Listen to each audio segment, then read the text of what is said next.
This is the Allpowers R600 Portable Power Station, their newest release in a line of rechargeable battery-powered backup generators. It fits in that nice performance range of 600 watts continuous and 1200 watts peak power, and can be paired with a solar panel to become a completely off-grid solar generator. And we're going to test this out today to see what kind of features it has, who this is for, and if it actually lives up to the specs.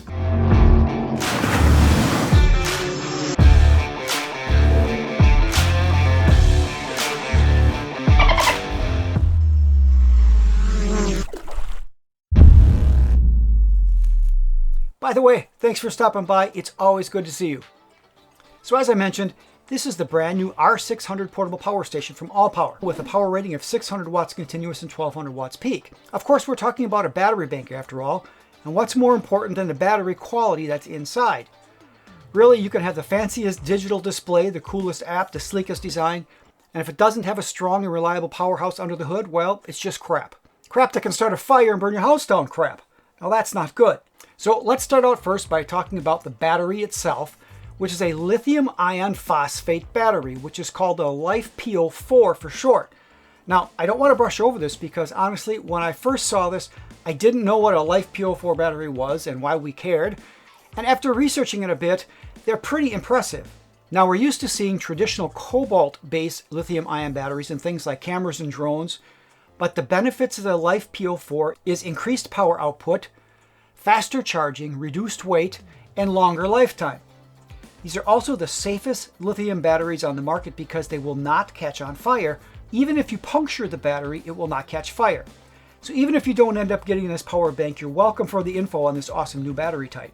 No fire, no heat, longer lifetime, more power. What's not to like? Speaking of like, if this battery information is new and helpful to you like it was to me, then take a second and click that like button. Really appreciate it. And because of the quality battery in this R600 it has a 5-year warranty from Allpowers, which is pretty awesome. So right away we can tell that this is a step up in quality from some of the cheaper models you might see out there, but Allpowers has managed to keep the price down, and I'll talk about the price in a little bit coming up. So continuing with the specs, it weighs in at 12 pounds, which is pretty decent, so it's not too bad to carry around. And it has 10 outputs, including 2 ACs, 2 USB-Cs, 2 USB-As, 2 DC ports, 1 DC car port, and a wireless fast charger built into the top, and of course don't forget the little convenience light that's built into the front. Also, this has a detailed digital display, which is one of the nicest that I've seen. Not only the clarity of the display itself, but the usefulness of the parameters such as percent power remaining, charging watts, output watts, the frequency, estimated remaining time, charge mode, UPS on, and even more. Since we're talking about the display and options here, it's probably a good time to mention that there's also an app that connects to this via Bluetooth. And that allows you not only to see the status of what's going on and control things like the light and the different functions, but you can do configuration from this menu as well. So it's pretty cool, and it's pretty clean. When I go through it here, I'll show some of those on the screen. Now, I'm not going to go through all the functions and configurations in the app. There's just so many things there. But if you want to know about something specific, let me know in the comments and I'll do my best to help.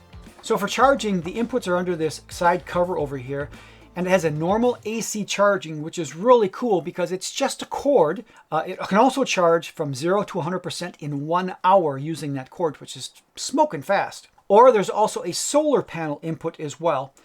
Now, speaking of solar charging, there are different models of solar panel chargers available separately, and I happen to have one right here. Let me grab that out here. And this one happens to be the 100-watt model, and it comes with various connections and extension cables and a built-in little storage pouch here on the back, which is really nice.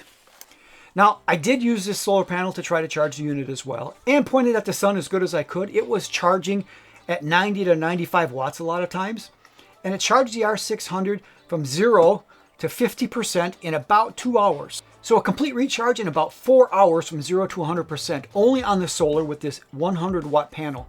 One thing you don't think about that's really nice on this panel has these built-in legs and point it towards the sun, which is really nice. Now, I do have another solar panel on another power bank here, competitor's power bank.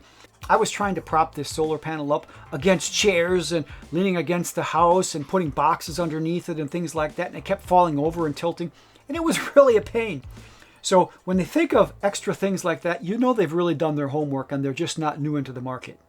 And of course, one of the most important things with the power bank is if it actually supplies power and the specs are accurate. So what I'm going to do is I have some power strips here, and the reason I have a power strip is I'm going to use a watt meter here, and I'm going to plug all of my devices eventually into this watt meter so I can measure the watts. And what I have here as well is I have a heater, which is a really kind of a big heater. And also to give us a little more wattage, I have these incandescent bulbs here, 2 of them. These are 100 watts each. So I have a little variable switch here so that I can turn these light bulbs on, and I can put this up slow. And at some point on my way to 1200, it'll kick out, it'll time out or something like that. But we should at least be able to reach 600 watts consistently without blocking it all. First, let's turn this on to our lowest speed here. Okay, so right now this is showing about 25 watts with just the fan on in this little heater. You can probably hear it running here on the mic.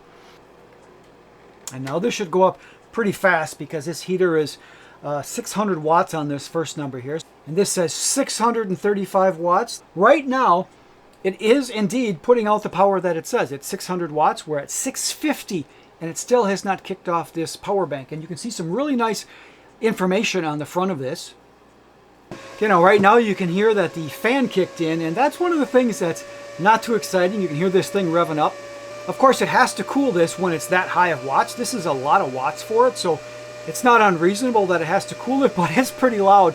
But now, even though we're sitting at 700 watts, it's still putting it out. Of course, it's getting hotter and hotter with this fan running. I'm going to go ahead and turn these light bulbs on here. Okay, there we go. I'm going to go ahead, I'm going to cover these up just for the moment here. I'm only going to do it momentarily, so it'll be just fine, but I don't want to blind you guys while it's doing it. Okay, and I was watching this, and it was up to about 750 watts, and it was still climbing before it kicked out here. So it did indeed run at 600 watts pretty easily, got up to 750, and then finally kicked out on the overload, which it should because it's only rated for 600 watts. So I have to say, this did a pretty good job from what I can tell right now. Now, I'm going to go ahead and reset this, and I want to explain something to you as well. So there's a power cord right here, so I'm going to go ahead, and I'm going to turn this off. And I'm going to plug this in so that we actually get a charge. Just going to plug it in with this straight power cord. But let's go ahead now and turn on these lights. Let's go ahead and do that. Okay, there we go. So one thing I want to mention that's really important to note is that this is a UPS. And I know people think about it, an uninterruptible power supply. You hear that word all the time, but you don't really get that often in a power bank. So what that means is, as the power bank is getting power supplied to it by the AC input, we've got it plugged in because we have normal power right now. If something were to happen and the power were removed, it switches over to the power bank within 10 milliseconds. So it's not going to just shut off and then you've got to replug things in and move stuff like that. So we're going to go ahead and unplug this, for instance, just so you can see what I mean. So these lights are on right now. If I unplug this and I can turn them up or down, that is coming from the power bank right now. So in summary, does it work? Yes, it certainly does. We used the DC, we used AC, we used the power from the solar panel. We went above the 600 watts and it went to 750, 800 before it kicked out. So to let me summarize here, kind of my likes and dislikes here of my limited testing. So the first thing is that it has the 5-year battery warranty right from Allpower. Now that's a pretty big deal because I was reading through some of the comments on some of the other power banks that are out there.